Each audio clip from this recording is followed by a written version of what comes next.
Alright, today we're going to learn how to draw unicorn and dinosaur. Two different things, but you know, just to get some of the animals done here.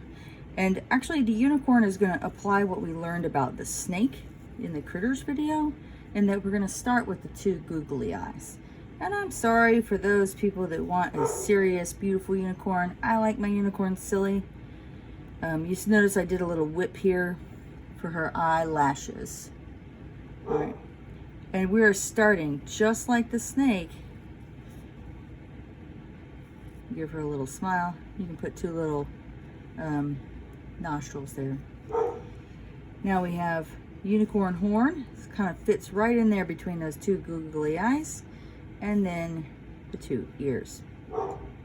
Now to do the rest of the unicorn, you're going to come down a little bit to let you know kind of this is where the neck starts, but you can get away with so much by adding in the mane and making that mane nice and big.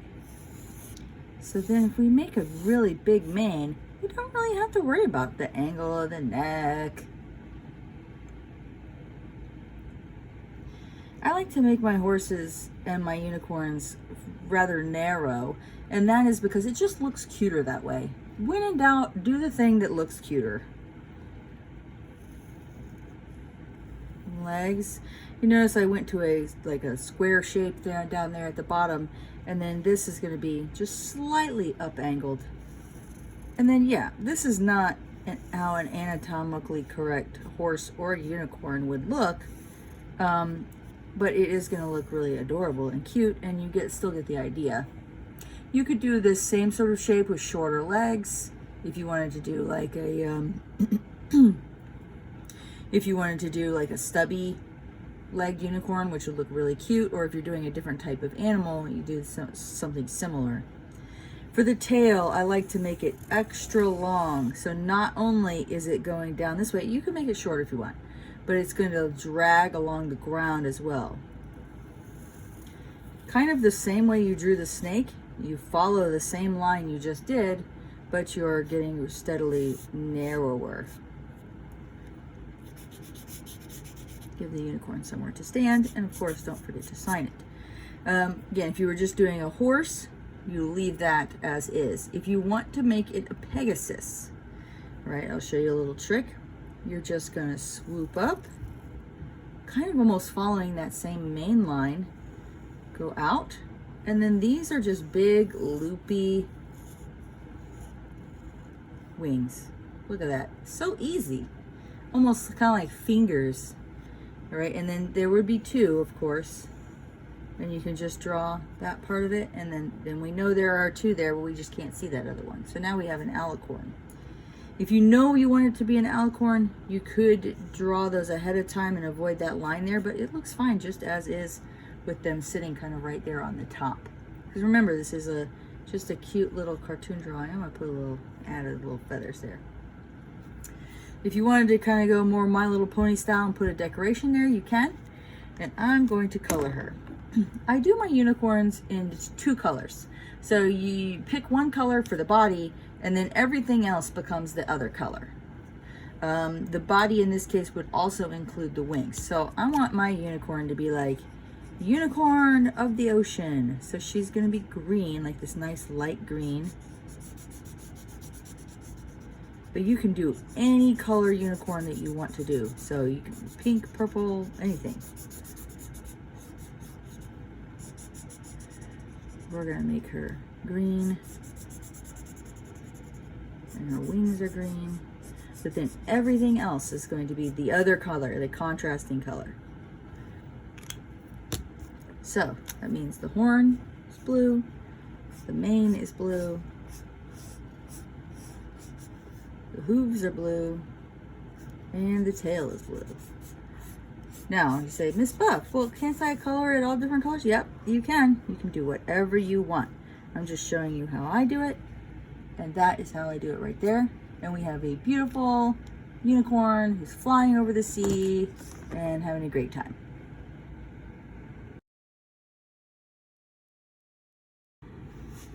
All right, today we're gonna draw a Velociraptor I'm going to show you how to do that. And you could use this to basically draw any of the mean dinosaurs, meat-eating dinosaurs.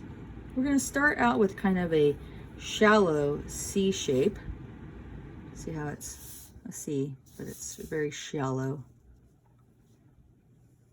Then we're going to draw the eye a little off center, a little bit to the right of center.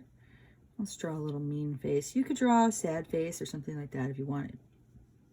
The reason we draw the eye is because that's going to let us know how far back to draw the mouth line, which is just a straight line straight back from that, because this part of the skull can't move.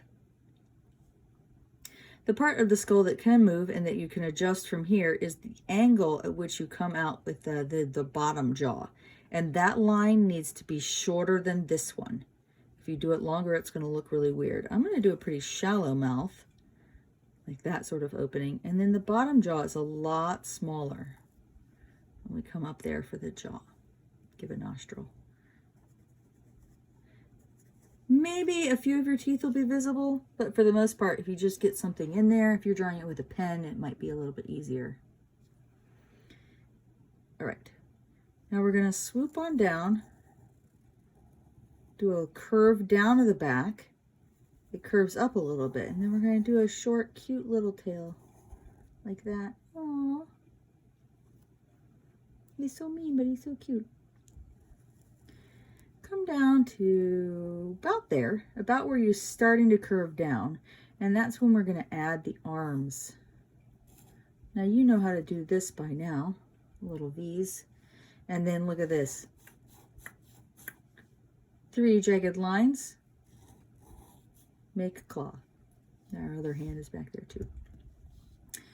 Now we continue to follow along, kind of like though we were doing the snake, and we get to here. This is the trickiest part of the dinosaur, is really getting that proper space. And you can try this with pencil until you get it right, for the way that the dinosaur's legs work. They come out first and then come in, then kind of straight down, and then we have the toe. You can just draw one toe. You kind of follow this out, but this part's a little bit bigger. And then this one's going to be the same. I draw like an extra toe on there too. So we get a couple of toes going on, and then like that. With all the toes are there, but we can only see those. All right, so now we have the dinosaur's general shape. Doesn't look too interesting yet, but we'll get her there. Drawing on those bottom scales exactly like I did the snake. Now here comes the fun part. Let's add some cool dino designs. I'm gonna add some like little circles. Yeah, I like that. Give her a place to stand. I'm going to use 3 colors for this one. Again, from that Crayola, the set that has more markers. The dark gray, the light gray, and the light blue. For the dark gray, that's just going to be in one place, which is right here underneath the belly.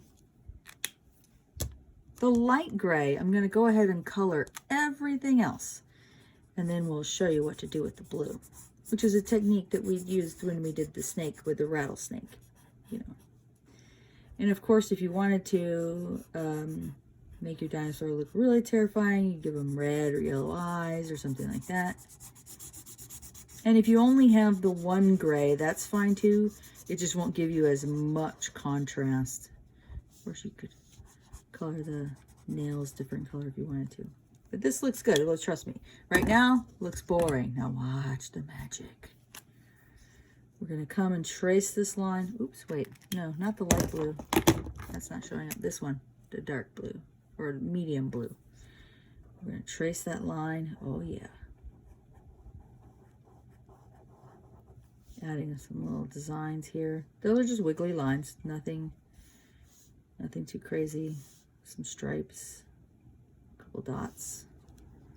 Now we have a really cool looking design dinosaur, and you can do whatever colors you want because they really have no clue what dinosaurs look like as far as colors go, so knock yourself out.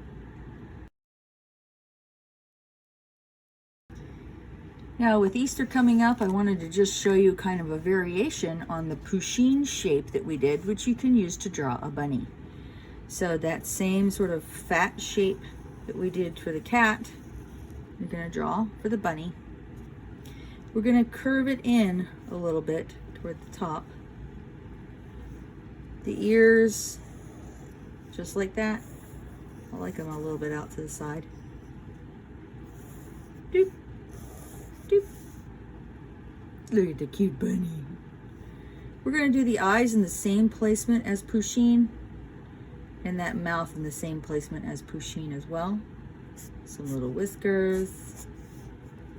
You can draw the mouth open for maximum cuteness.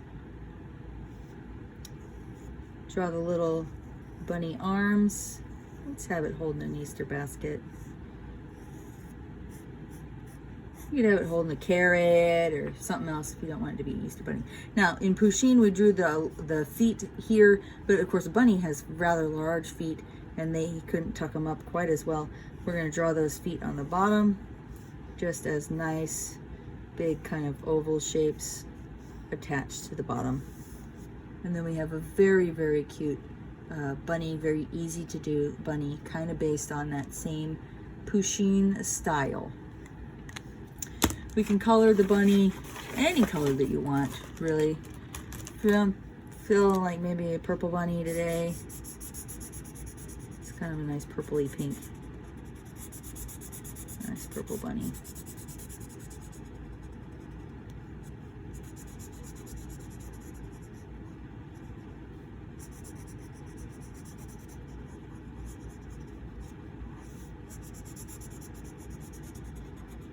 These would be a great present. I'm not going to color the inside of the ear the same color. I'm going to color that a different color.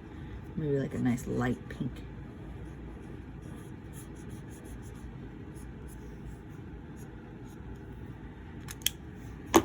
All right, let's see, I found brown. Here we go. And then I just need a pink. There we go. For that, I want a lighter one for in the ears. There we go. All right. And of course you want to give her a place to stand. And you could absolutely draw a little fluff tail sticking out the back. That can just stay white. Bunnies have white tails. There you go.